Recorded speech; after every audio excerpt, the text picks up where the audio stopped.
जी हाँ, सभी को नमस्कार। नासुल्ला नॉलेज यूट्यूब चैनल में आप सभी का स्वागत है। दोस्तों, एचएसएससी द्वारा पूछे गए पिछले 6 साल की क्वेश्चनों की सीरीज का आज का हमारा पहला क्वेश्चन। फजल अली आयोग ने अपनी रिपोर्ट कब सौंपी? दोस्तों, ये सौंपी थी 1955 को। 30 सितंबर 1955 को फजल अली आयोग ने अपनी रिपोर्ट सौंपी थी। फजल अली आयोग से संबंधित एक दो क्वेश्चन और कर लेते हैं।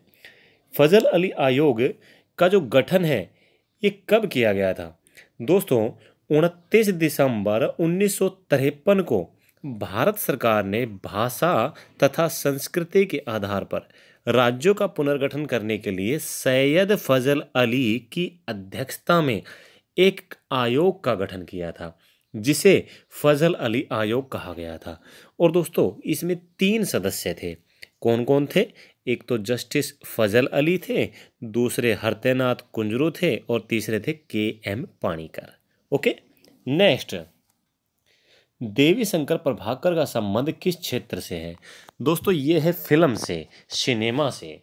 ओके, नेक्स्ट, देवी शंकर प्रभाकर जो है ना, एक प्रसिद्ध निर्माता हुए हैं। ठीक है, निर्माता और निर्देशन दोनों किया है, लेकिन निर्माता के रूप में ज़्यादा जाना जाता है। नेक्स्ट, भारतीय राष्ट्रीय कांग्रेस की पहली अध्यक्ष कौन थी? तो भारतीय राष्ट्रीय कांग्रेस की पहली अध्यक्ष थी एनी बेसेंट। नेक्स्ट, यहाँ से शुरू होता है दोस्तों हमारा क्लर्क का, हरियाणा क्लर्क का 2016 का पेपर। ओके, पहला क्वेश्चन बनता है उसका, के.एम.पी. का पूरा रूप क्या है? इसका पूरा रूप है कुंडली मानेसर पलवल। दोस्तों, के.एम.पी. जो है ना, वो दिल्ली के चारों तरफ है। अगर देखें हरियाणा साइड में तो उसे के.एम.पी. बोला जाता है, कुंडली मानेसर पलवल। अगर देखें दिल्ली के पूर्व की तरफ यानी कि यूपी की तरफ, तो इसे कुंडली गाजियाबाद पलवल नाम से जाना जाता है। क्या है? कुंडली गाजियाबाद पलवल। और हरियाणा में कुंडली मानेसर पलवल नाम से जाना जाता है। एक दो बात और बता देते हैं। के.एम.पी. की जो हरियाणा में लंबाई है वो है 135.65 किलोमीटर, और के.एम.पी. की जो यूपी में लंबाई है वो है 135 किलोमीटर। दोस्तों, के.एम.पी. को हरियाणा में पश्चिमी परिधीय एक्सप्रेस वे कहा जाता है, और इसी को यानी कि कुंडली गाजियाबाद पलवल रोड को यूपी में पूर्वी परिधीय एक्सप्रेस वे कहा जाता है। नेक्स्ट, जुई नहर मुख्यतः किस जिले में सिंचाई करती है? दोस्तों, जुई नहर जो है ना, भिवानी में सिंचाई करती है, और ये मुख्य रूप से ऊंचे क्षेत्रों की सिंचाई के लिए निकाली गई है। नेक्स्ट, इमलोटा मंदिर भिवानी में किस देवता का मेला भरता है? तो भिवानी में इमलोटा मंदिर जो है, यहाँ मेला भरता है, तो किस देवता का भरता है? हनुमान जी का। नेक्स्ट, हीरे में कौन सी विशेषता कैरेट में व्यक्त की जाती है? यानी कि हीरे की जो कौन सी विशेषता है वो ये दर्शाती है कैरेट को, वो है वजन। ठीक है, लेकिन अगर बात करें गोल्ड की, गोल्ड में उसकी जो शुद्धता होती है ना, वो कैरेट को दर्शाती है। 16 carat, 18 carat, 20 carat, 22 carat, 24 carat, सुना होगा आपने। ओके, नेक्स्ट, घेंगा रोग किसकी कमी से होता है? दोस्तों, घेंगा रोग जो है वो गले की बीमारी है और आयोडीन की कमी से होता है। नेक्स्ट, उत्तरी गोलार्ध में 21 जून को क्या कहते हैं? उत्तरी गोलार्ध में 21 जून को उत्तर आयनात कहा जाता है। दोस्तों, हम इंडिया वाले कौन से गोलार्ध में रहते हैं? उत्तरी गोलार्ध में। ऑस्ट्रेलिया वाले कौन से गोलार्ध में रहते हैं? दक्षिणी गोलार्ध में रहते हैं। तो दक्षिणी गोलार्ध में जो ये टाइमिंग दिया हुआ है, इसको क्या कहा जाता है? इसको कहा जाता है दक्षिणी आयनात। और उत्तर गोलार्ध में क्या कहा जाता है? उत्तर आयनात कहा जाता है। ठीक है दोस्तों, नेक्स्ट, होली के 15 दिन पहले कौन सा नृत्य किया जाता है? तो दोस्तों, हरियाणा में होली के 15 दिन पहले फाग नृत्य किया जाता है। कौन सा? फाग। नेक्स्ट, बिजली के बल्ब का आविष्कार किसने किया था? बिजली के बल्ब का आविष्कार दोस्तों थॉमस अल्वा एडिसन ने किया था। इसको एक ट्रिक है याद करने की। क्या? देखो, बल्ब को अगर हमने तोड़ना है तो एडी से तोड़ेंगे। वैसे तो तोड़ना नहीं है, लेकिन अगर उसको तोड़ना है तो किससे तोड़ेंगे भाई? एडी के नीचे दबा के तोड़ेंगे, बल्ब को एडी से तोड़ेंगे। ठीक है, ओके, तो क्या बन गया? Thomas Alva Edison. Next question, अति प्राचीन वट का वृक्ष कहाँ है जिसे गीता ज्ञान से संबंधित माना जाता है? यह दोस्तों ज्योतिषर तीर्थ कुरुक्षेत्र में। कहाँ है? ज्योतिषर तीर्थ कुरुक्षेत्र में। नेक्स्ट, सुल्तान फिल्म में हरियाणा के पहलवान की भूमिका किसने निभाई है? तो दोस्तों ये निभाई है सलमान खान ने। सुल्तान फिल्म में हरियाणा के पहलवान की भूमिका सलमान खान ने निभाई है। नेक्स्ट, बॉक्सिंग का पावर हाउस या क्रिस्टियानो का पावर हाउस किसे कहा जाता है?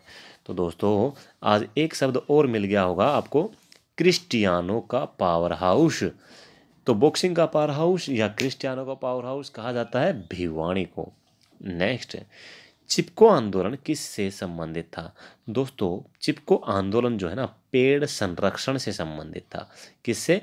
पेड़ संरक्षण यानी कि वन संरक्षण। नेक्स्ट, हरियाणा में सर्वप्रथम रेलगाड़ी कहाँ पर चली थी? ये चली थी दिल्ली से रेवाड़ी। कब चली? 1873 में। जब रेलगाड़ी की बात आई है तो एक क्वेश्चन और पूछ लेते हैं आपसे, रेलवे दिवस कब मनाया जाता है? कब मनाया जाता है दोस्तों? 16 अप्रैल को। 16 अप्रैल 1853 को हर इंडिया में पहली रेलगाड़ी चली थी। इंडिया में पहली रेलगाड़ी कब चली? 16 अप्रैल 1853 को। मुंबई से थाने 34 किलोमीटर चली थी दोस्तों।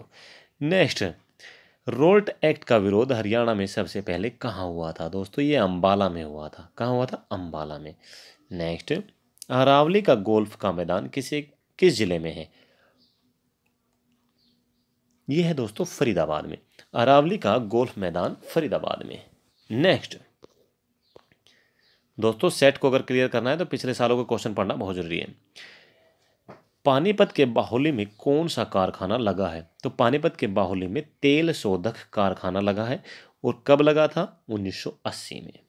नेक्स्ट, सर्वोदय का क्या मतलब है? सर्वोदय का मतलब होता है सबकी उन्नति। एक क्वेश्चन और निकालते हैं यहाँ से, सर्वोदय दिवस कब मनाया जाता है? दोस्तों सर्वोदय दिवस 30 जनवरी को मनाया जाता है। कब मनाया जाता है? 30 जनवरी को। कुष्ठ निवारण दिवस भी 30 जनवरी को मनाया जाता है और शहीद दिवस भी 30 जनवरी को मनाया जाता है, महात्मा गांधी की पुण्यतिथि पर। ठीक है दोस्तों। नेक्स्ट है, संविधान का कौन सा भाग राज्य के नीति निर्देशक सिद्धांतों को बताता है? तो संविधान का जो भाग 4 है वो राज्य के नीति निर्देशक सिद्धांतों को बताता है दोस्तों। नेक्स्ट, आकाशवाणी रोहतक की स्थापना कब हुई? तो आकाशवाणी रोहतक की स्थापना दोस्तों 8 मई 1976 में हुई थी। ठीक है, ये हरियाणा का पहला आकाशवाणी केंद्र था। और हरियाणा का दूसरा आकाशवाणी केंद्र कहाँ खुला था? ये खुला कुरुक्षेत्र में। कब? 24 जून 1991 में। और तीसरा हिसार में 26 जनवरी 1999 में। नेक्स्ट, यहाँ पे दोस्तों मैंने रेड नहीं कर रखा है लेकिन आपको आंसर बता दिया जाएगा। भिन्न का चयन करें, यानी कि इन चारों में जो भिन्न है उसे बताएं। इंच, फुट, यार्ड और मीटर।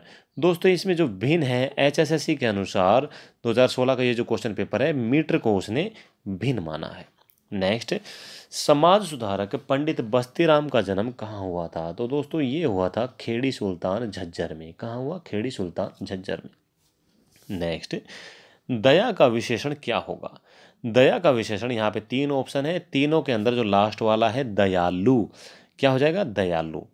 नेक्स्ट, जिस बाजार में केवल 2 ही फर्में हो उसे क्या कहते हैं? यानी कि जिस बाजार में टोटल 2 फर्म हो उस बाजार को क्या कहते हैं? उसे कहते हैं द्वैधाकार। क्या?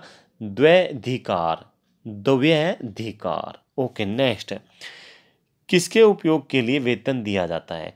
तो दोस्तों श्रम या जो मेहनत की जाती है ना उसके लिए वेतन मिलता है। अगर हम श्रम करेंगे तो ही हमें वेतन मिलेगा। ठीक है, कौन सा श्रम है ये?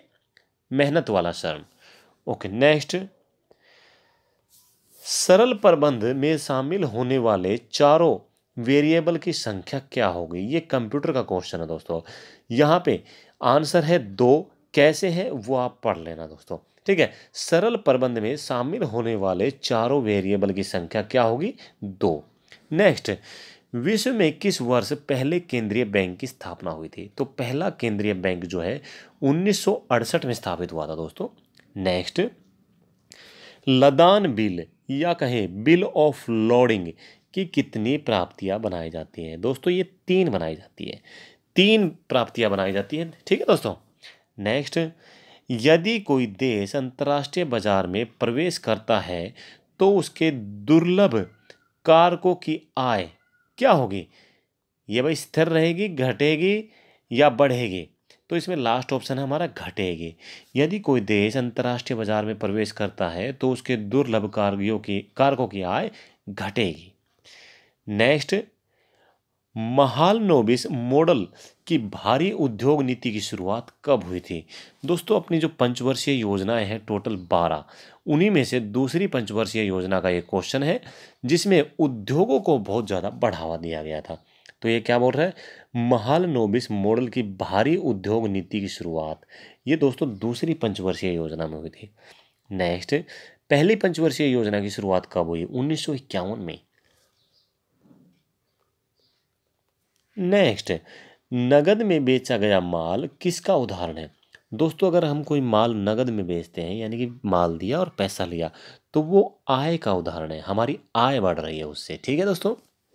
नेक्स्ट, देय के भुगतान से क्या होता है? दोस्तों ये क्वेश्चन जो है ना आपके इकोनॉमिक्स के हैं और पूछे कहाँ है? क्लर्क के एग्जाम में, ठीक है।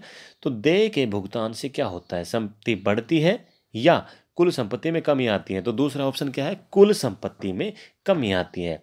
यानी कि देय के भुगतान, अगर हमने किसी को देना है पैसा और उसका हम भुगतान करते हैं तो हमारी संपत्ति में कमी आती है, ठीक है दोस्तों। नेक्स्ट है, कुछ फर्मों वाले उद्योग को क्या कहते हैं?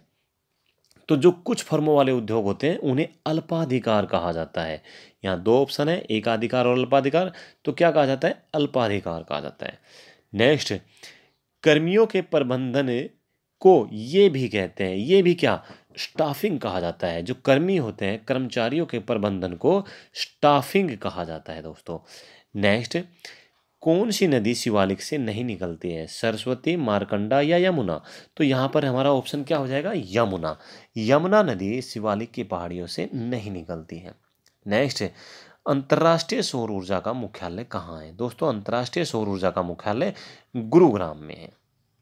नेक्स्ट, खालसा पंथ की स्थापना किस महीने में हुई थी? दोस्तों बैसाख के महीने में हुई थी, 1699 में हुई थी और गुरु गोविंद जी के द्वारा की गई थी। क्वेश्चन नंबर 1032, बॉलीवुड का पहला सुपरस्टार किसे कहा जाता है? दोस्तों बॉलीवुड का पहला सुपरस्टार राजेश खन्ना को कहा जाता है और HSSC ने इसे सही माना है। नेक्स्ट, अकबर का मकबरा कहाँ पर है? तो यह है सिकंदरा में दोस्तों, सिकंदरा आगरा। और इस मकबरे को राजा राम जाट ने लूट लिया था। नेक्स्ट, सोनीपत के खेड़ी गुज्जर गांव में कौन सा तीर्थ है? तो दोस्तों सोनीपत के खेड़ी गुज्जर गांव में सतकुंभा तीर्थ है। कौन सा? सतकुंभा का तीर्थ। दोस्तों यहाँ पे हमने तकरीबन 35 के ऊपर क्वेश्चन कर लिए हैं। आशा करता हूँ आपको पसंद आए होंगे। Okay, thank you. जय हिंद, जय भारत, वंदे मातरम। आपका दिन शुभ रहे। अगर आपको वीडियो अच्छा लगा है तो लाइक, शेयर, सब्सक्राइब करना ना भूलें।